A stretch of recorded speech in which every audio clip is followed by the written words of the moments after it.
fait un jeu de mots à deux balles là, pour démarrer, les mathématiques de l'océan et l'océan des mathématiques. Alors pourquoi? Parce que en fait, les mathématiques n'ont rien de spécifique pour l'océan.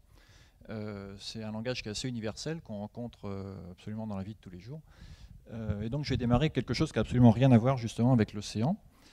Puis on va se rendre compte que finalement ce sont les mêmes qu'on utilise partout finalement, y compris pour l'océanographie. Donc les maths sont à peu près omniprésentes dans notre vie de tous les jours. Vous savez, vous avez certainement vu des reportages, des choses comme ça, sur le fait qu'on peut simuler à peu près tout et n'importe quoi. Par exemple, le Boeing l'A380, là c'est le premier avion qui a été entièrement simulé par ordinateur. On n'a pas eu besoin d'en fabriquer un ou deux prototypes qui ont commencé à voler, mal volés, après on les a déformés, Non, il a été entièrement calculé par ordinateur. On l'a fabriqué tel qu'il avait été optimisé sur ordinateur et il a décollé et on n'a rien modifié derrière quasiment. Donc on sait faire ça sur des avions, sur des voitures, sur des trucs très très compliqués comme le tokamak ITER dont vous avez dû entendre parler à Cadarache. On sait faire ça sur des choses que vous utilisez certainement, tout au moins les jeunes, dans les jeux vidéo. Alors en fait à gauche vous avez Lara Croft quand elle est habillée, à droite vous avez Lara Croft quand elle n'est pas habillée, et c'est nettement moins sexy en fait. Parce que ce qui est caché derrière l'image de gauche, finalement, c'est l'image de droite. C'est-à-dire que la simulation, elle se fait avec Lara Croft, finalement, c'est un squelette en grillage, un fil de fer. Parce que c'est évidemment complètement hors de portée de modéliser complètement le mouvement d'une personne. Donc ce qu'on va faire, c'est qu'on va prendre quelques points de repère. Par exemple, si je veux lui faire bouger son bras, eh bien, je vais prendre un ou deux points de repère dans son bras, enfin un peu plus que deux, disons. Et on va simplement calculer le mouvement de ces deux ou trois points, et après on va simplement raccorder ces points-là pour avoir une impression de mouvement complète de tout le bras par une certaine rigidité dans le bras. Donc c'est la notion de maillage en fait. Et puis en fait, il y a même des mathématiques dans des choses très bêtes comme un baril de lessive ou une canette de coca. Par exemple, la canette de coca, pour ceux qui sont des buveurs de coca, ils se souviennent peut-être qu'il y a une dizaine d'années, la forme de la canette a changé. C'est simplement que M. Coca-Cola a décidé de la simuler par ordinateur. Et il s'est rendu compte en fait qu'il pouvait fabriquer une canette de coca avec 30% d'aluminium en moins. Sur la masse de canettes de coca vendues chaque année dans le monde, je ne sais pas si vous imaginez les économies qu'ils ont fait avec ça, avec simplement une petite étude de simulation sur ordinateur qui a duré quelques jours, et en plus qui résistait beaucoup mieux au gerbage. Alors le gerbage, ce n'est pas ce à quoi vous pensez, c'est la capacité d'empiler des stocks les uns sur les autres sans que les canettes qui sont en bas s'écrasent sous le poids de celles qui sont au-dessus. Donc du coup pour le transport c'était encore mieux. Et même les Pringles, vous savez pourquoi les Pringles ont cette forme-là? Eh bien ça a été calculé, simulé sur ordinateur. Les Pringles ont cette forme parce que c'est la forme optimale pour que dans la chaîne de fabrication, vous puissiez les faire passer sur un tapis roulant à une vitesse maximale sans qu'elles s'envolent.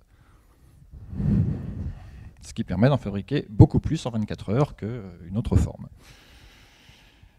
Voilà. Donc on sait à peu près tout simuler, on sait reconstituer beaucoup de choses à partir d'observations indirectes. Vous connaissez tous l'imagerie médicale, les IRM, l'échographie, etc. Finalement, qu'est-ce qu'on fait? On récupère des informations à la surface de quelque chose, donc en l'occurrence d'un corps humain, qui vont nous donner des informations sur ce qui se passe à l'intérieur. Et comment on fait ça? Simplement parce qu'on a finalement dans notre tête, ou là en l'occurrence dans la machine qui fait les mesures, on a un modèle de ce qui se passe à l'intérieur. On sait que les ondes qu'on émet, eh bien, elles suivent certaines lois physiques. Et donc si on récupère, si on connaît ce qu'on envoie et qu'on voit ce qu'on récupère, on va en déduire les caractéristiques des milieux qui ont été rencontrés par ces ondes. Et donc du coup, si c'est de l'os, du tissu avec un certain pourcentage d'humidité, etc., etc. C'est ce qu'on appelle un problème inverse, récupérer de l'information à partir de données. Et puis ce qu'on sait faire aussi, c'est évidemment quantifier quantifier le hasard. C'est-à-dire qu'un événement qui est incertain, il y a une grande loi, alors tous les classes prépa connaissent ça, M. Bernoulli, j'espère que vous le connaissez. Même un événement qui est incertain, finalement, quand vous jouez à pile ou face, vous avez une chance sur deux de faire pile, une chance sur deux de faire face, mais vous savez très bien que si vous lancez 10 000 fois une pièce de monnaie, vous aurez à peu près 5 000 piles et 5 000 faces, même si quand vous le lancez une fois, vous ne savez pas du tout si ce sera pile ou face. C'est ce qu'on appelle la loi des grands nombres. Il y a des tas de gens qui vivent de ça à longueur d'année. Les banques, les assurances, le loto vit uniquement grâce à ça. Parce que justement, ils ont beaucoup de clients. Et donc, ce qui est totalement incertain pour une personne est absolument sûr et certain pour une grande quantité de personnes. Donc, c'est simplement des petits calculs de probabilité, etc. C'est ce qu'on appelle la loi des grands nombres. Si on faisait un petit jeu ici, je ne sais pas combien on est dans la salle, disons une bonne soixantaine, 70. Non, peut-être pas tout à fait, enfin peu importe.